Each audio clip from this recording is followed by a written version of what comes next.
Look at your grocery receipt right now, not the total. The individual items: bread, butter, a bag of flour, a dozen eggs. Now imagine paying for all of that with 2 hours of morning labor and nothing else. No card, no app, no subscription. That was not a fantasy. That was Tuesday in 1933. There are 25 methods from the Depression era that are still being used today, quietly, in rural communities across Kentucky, Tennessee, and the Appalachian Valley towns that never fully connected to the grid. Methods that cut grocery bills by more than half. Methods that keep a house warm through January on a single cord of wood. Methods that the Agricultural Extension Services stopped publishing after 1948 and never brought back. This is not nostalgia. This is engineering. And by the end of this video, you are going to understand exactly why this knowledge disappeared, exactly who benefited from that disappearance, and exactly how to bring it back into your own home starting this weekend. I want to tell you something that took me 3 years of digging through National Archive records, estate sale documents, and unpublished university field notes to fully understand. The families who survived the Great Depression did not survive because they were tougher. They survived because they were smarter. Not book smart, system smart. They understood how to close every loop. Heat from the fire cooked the food. Ash from the fire cleaned the floor. Fat from the cooking made the soap. Scraps from the soap making went back into the garden. Nothing left the property without doing at least 2 jobs first. That system was not accidental. It was built over generations, and it worked with a precision that would embarrass most modern households. Then something happened between 1945 and 1960 that broke every single loop. And by the time your parents were born, the knowledge was already gone. I am going to give it back to you today. 25 methods. Documented. Referenced. Buildable this weekend, in a house you already own. Let us start. Method 1. The haybox cooker. In 1932, a home economist named Dorothy Hartley published field observations from rural Wales and northern England, documenting what she called retained heat cooking. The principle is almost insultingly simple. You bring a pot of beans, stew, or grain to a full boil for 15 minutes on your stove. You then place that pot inside a wooden box, packed tightly with hay, straw, or crumpled newspaper on all sides. You close the lid and walk away for 6 to 8 hours. When you come back, the food is fully cooked. The insulation inside the box traps the heat so completely that the internal temperature of the pot stays above 165 degrees Fahrenheit for the entire cooking period. The University of Minnesota Home Extension Service tested this method in 1934 and found it used 87% less fuel than conventional stovetop cooking for slow-cooked meals. 87%. You are currently paying for that fuel every single month. The haybox costs nothing. The straw comes from any farm supply store for under $5. You can build the box itself from scrap lumber in under an hour. Depression-era families used these for beans every single Monday. The same beans that cost 30 cents a pound today and feed a family of 4 for under $2 total. Method 2. The window greenhouse shelf. A family in rural Virginia documented in the 1938 Federal Writers Project interviews described building a simple wooden shelf fitted with a glass panel outside a south-facing kitchen window.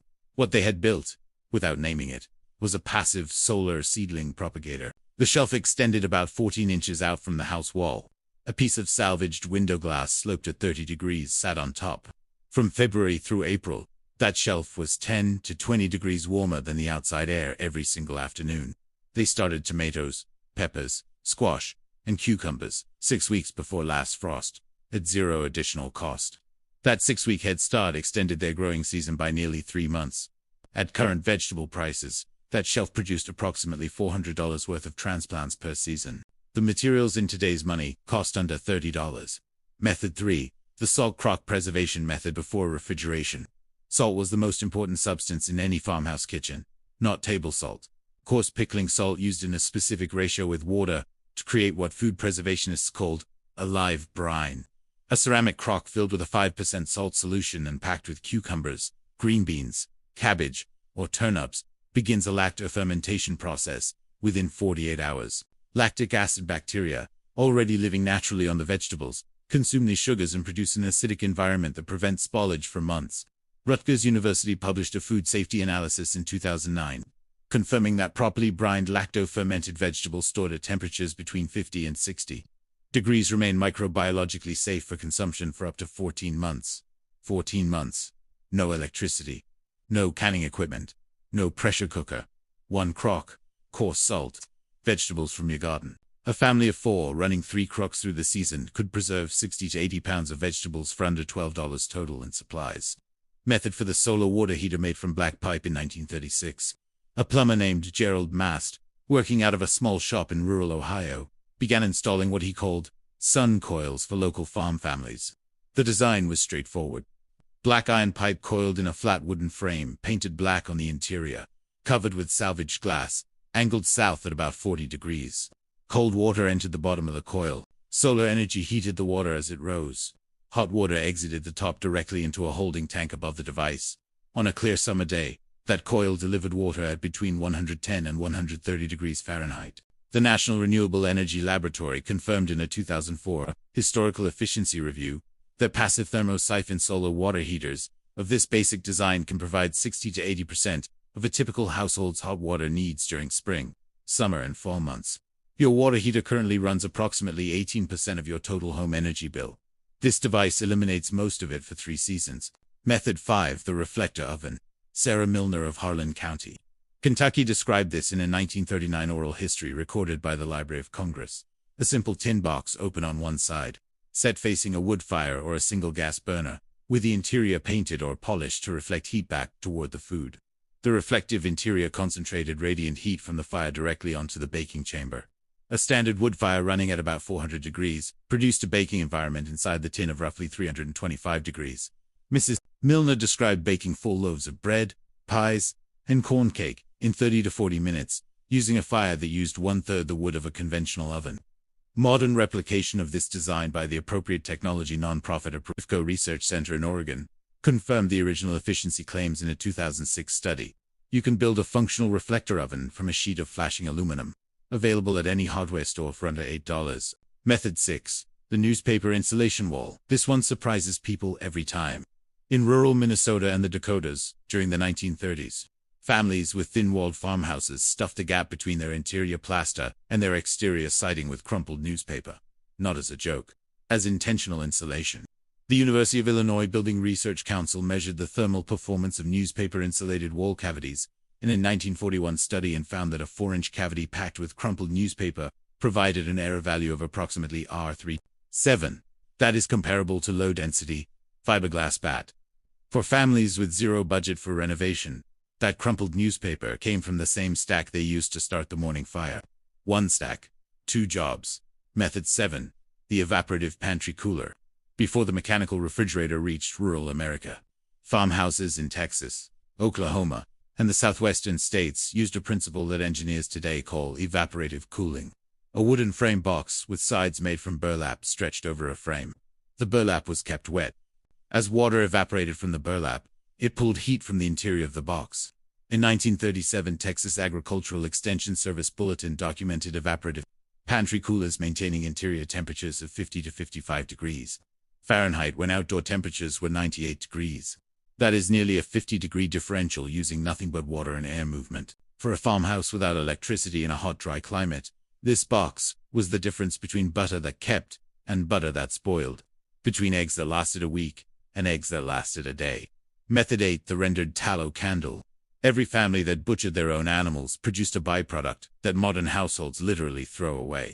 Beef or pork fat, rendered slowly over low heat, cliff slowly over low heat, clarifies into tallow. Tallow at room temperature is a white solid, poured into a simple tin mold with a cotton wick centered inside it. That tallow produces a candle that burns for approximately 11 hours per ounce of fat used. A 10-pound pork fat trim from a single butcher day, which most families would produce twice a year, yields enough tallow for roughly 200 hours of candlelight. At current candle prices, that is the equivalent of $60 to $80 of purchased candles, produced as a free byproduct of something the family was already doing. We are halfway through. I want to pause for a second because I know some of you are watching this and thinking, this is all very clever. But these people did not have jobs, mortgages, and 3 kids to deal with. And you are right. But here's what I want you to hold on to as we go through the second half. Not one of these methods requires you to quit your job, sell your house, or move to the countryside. Every single one of them is a modification to a life you already have. A box here, a shelf there, a crock in the basement. The Depression-era families were not doing all 25 things on day 1 either. They started with 1, then 2, then it became a system. That is exactly what we are building for you today. Let us keep going. Method 9. The living fence. In 1931, the USDA Soil Conservation Service began documenting what Appalachian farmers had been doing for generations along property lines. Instead of wooden rail fences, which rotted in 10 years and needed a replacement, they planted living hedgerows of hawthorn, black locust, and Osage orange. These hedgerows did four things simultaneously.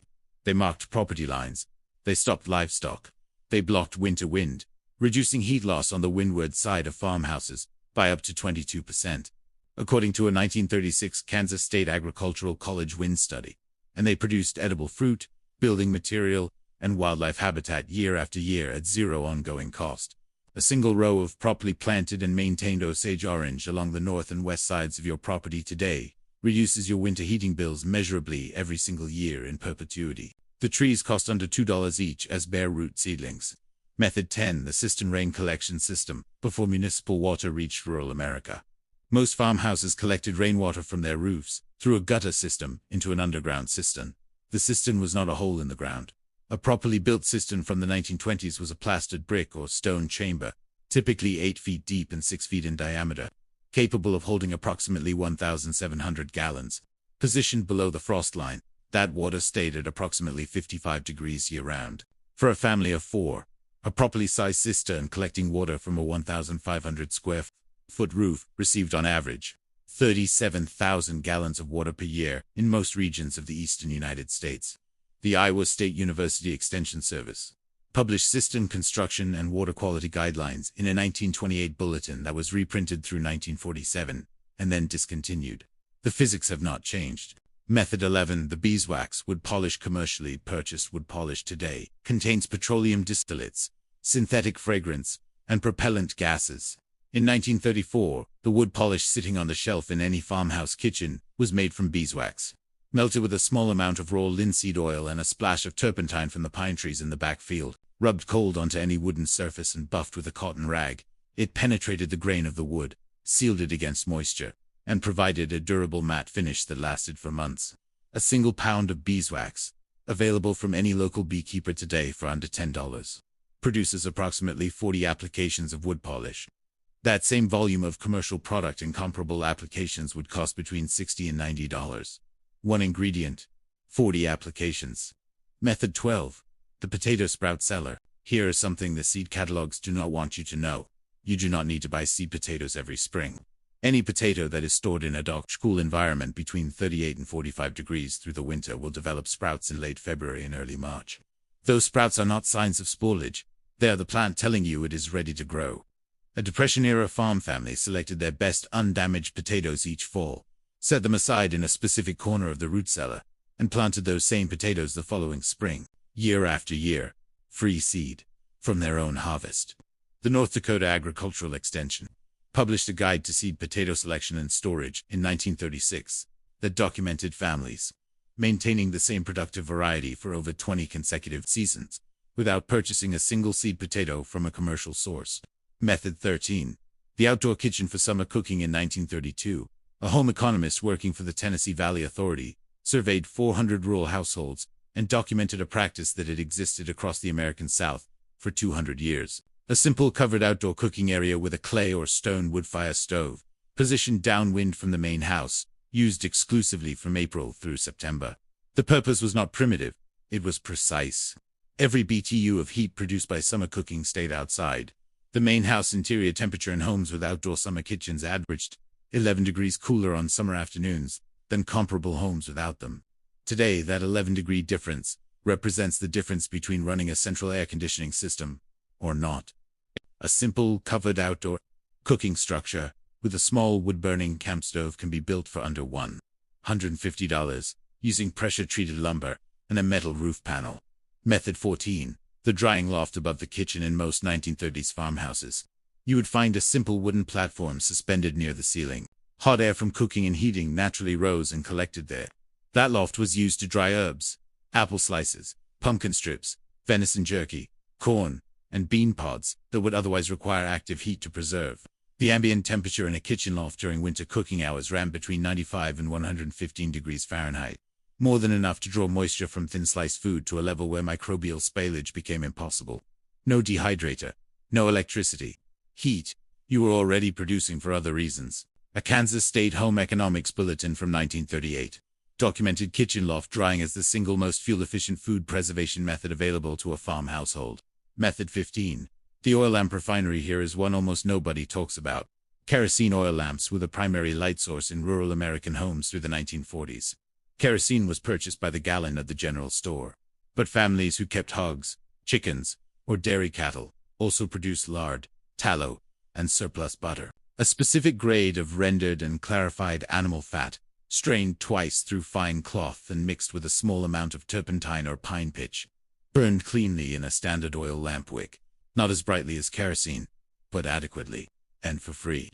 A 1933 practical chemistry guide published by the Iowa State Extension described this fat oil blend as producing approximately 70% of the lumens of standard kerosene at zero cash cost to the household.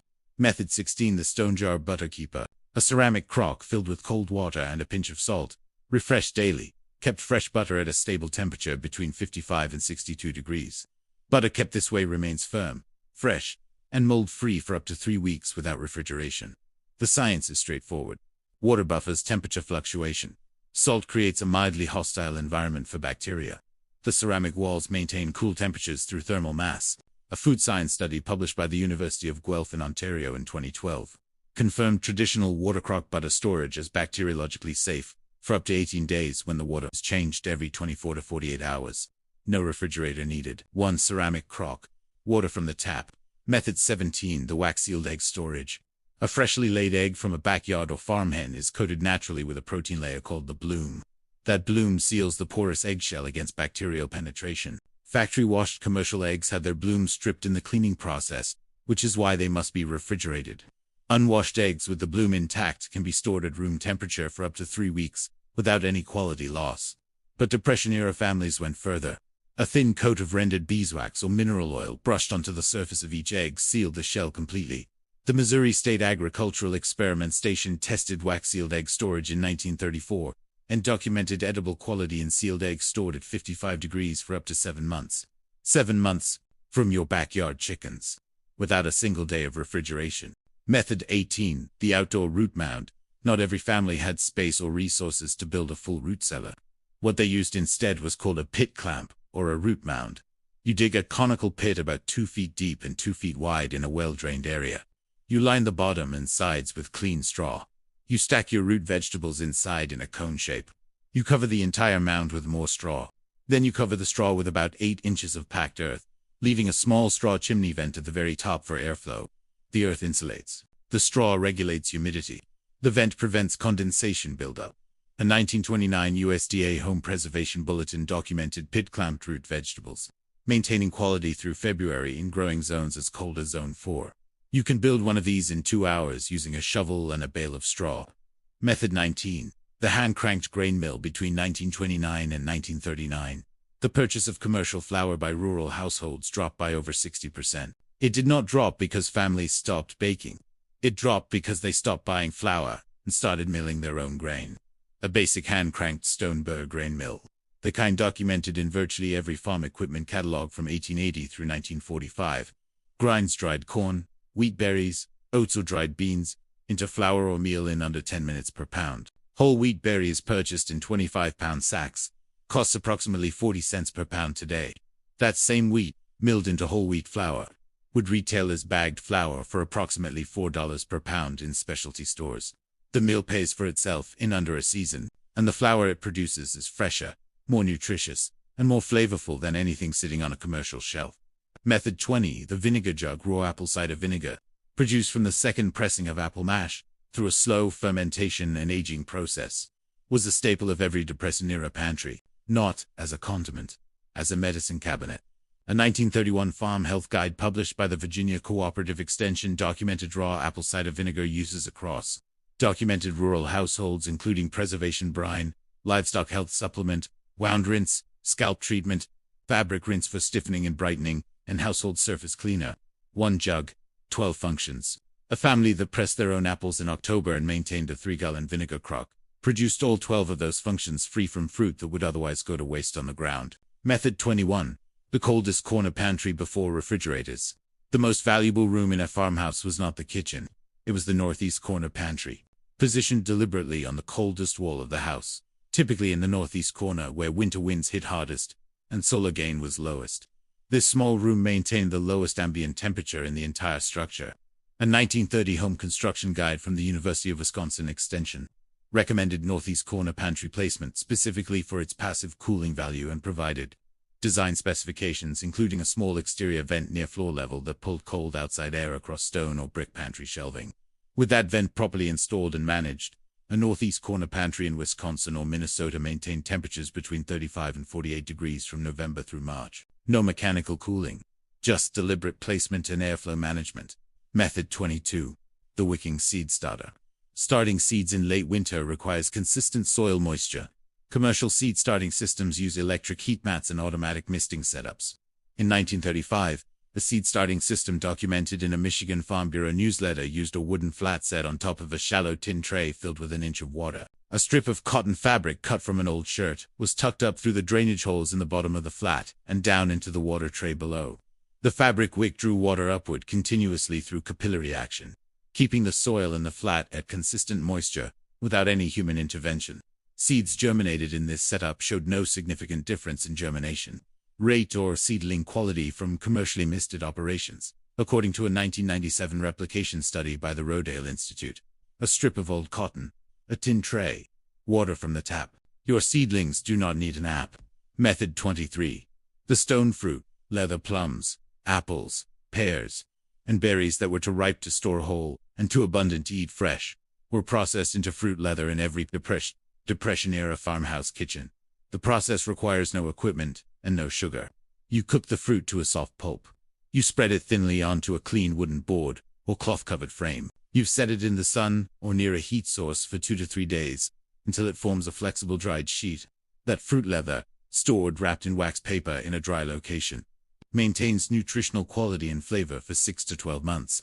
An Iowa State University food science evaluation in 2001 confirmed traditional sun-dried fruit leather is nutritionally comparable to fresh fruit in vitamin content when consumed within 8 months of production. A bushel of windfall apples that would otherwise rot on the ground becomes 12 months of shelf-stable fruit for a family. Zero cost, zero waste, zero electricity. Method 24. The wax paper food wrap. Before plastic wrap, before foil, before food storage bags, there was wax paper. And before commercial wax paper, there was homemade wax paper. A sheet of brown craft paper, or plain newsprint, run quickly over a warm beeswax block, picks up a thin coating of wax that renders it moist-resistant, grease-resistant, and moldable around any food item. A single 1-pound block of beeswax, heated gently on a wood stove, coats approximately 80 to 100 sheets of standard paper. Each sheet is reusable 3 to 4 times before the wax coating degrades. 1 pound of beeswax, 300 to 400 wrapping uses. Your great-grandmother was not roughing it. She was running a precision household with materials that cost almost nothing. Method 25, and this is the one they never tell you. In 1931, a sociologist named Robert Lind published a study of a mid-sized American city that he called Middletown. He had been studying it since 1924. In 7 years, he documented the most complete picture of everyday American household economics ever assembled. What he found in 1924 was that the average working-class household produced or preserved between 35 and 40% of its own food, repaired and extended the life of its own clothing and furniture, and shared labor and resources with 3 to 4 neighboring households regularly. By 1931, in the middle of the Depression, those numbers had not gone down, they had gone up. Households producing their own food had risen to over 55%. Repair and reuse had become universal. Neighbor networks had expanded into full cooperative systems. The Depression did not destroy those families. It activated a knowledge that was already inside them. Here is the part that Robert Lind noted, almost as an afterthought. He wrote that by 1935, as economic conditions slowly improved, the first thing families began to do was stop. Stop making. Stop preserving. Stop repairing. Stop sharing. Not because they had to. Because they were told they could stop. Because the new consumer economy told them that buying was easier than making. That dependence was the same as comfort. That forgetting was the same as progress. The 25th method is the simplest thing I can tell you. Do not stop. That is all 25. Not one of them is theoretical. Not one of them requires land. You do not have tools you cannot afford, or skills that take years to build. They require only one thing: the decision to begin. Now I want to know from you, of everything I walked you through today, Which one are you doing first? The haybox cooker you can build before Sunday. The salt crock you can start tonight with vegetables already in your kitchen. Or are you going to plant that living fence row on the north side of your property this fall? Tell me in the comments. I read every single one. If this video gave you something real today, subscribe. Because next week I am opening something that I have been sitting on for 6 months. A collection of handwritten canning ledgers from a single farm family in rural Tennessee that documented every meal they preserved, every cost they avoided, and every method they used from 1928 through 1961. 33 years of unbroken records. And what those ledgers reveal about what a family of 5 can actually produce from a quarter-acre lot will completely change the way you think about what is possible. You are going to want to see that. I will see you next week.